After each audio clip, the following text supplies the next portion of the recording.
Swedish buy now pay later startup Klarna may be heading to the right direction for a potential listing in the stock market, but there are still obstacles on the horizon. Klarna, best known for providing short-term loans, buy now pay later to fund consumers' online shopping, last week reported its first quarterly profit since 2019. The announcement came as the company said it had taken an early step towards an initial public offering. It hasn't decided where and when to list eventually, but being profitable in the third quarter makes it easier for CEO Sebastian Smiakowski to argue that Klarna is a viable business. The hope is that the company can get an uplift from its $6.7 billion price tag in 2022, which was a big climb down from 2021 when it was valued at $45.6 billion.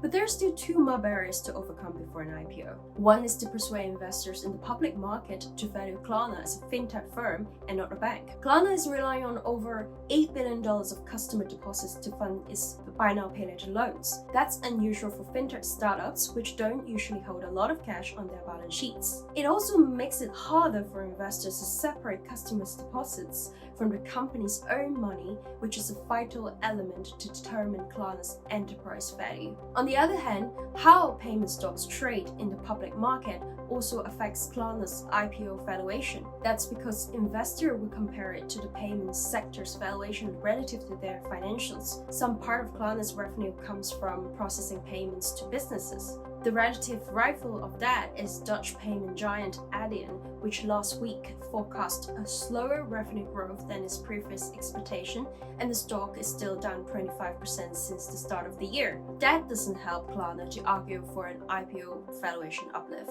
For CEO Sebastian Smiakowski then, being profitable is only the first step of an IPO.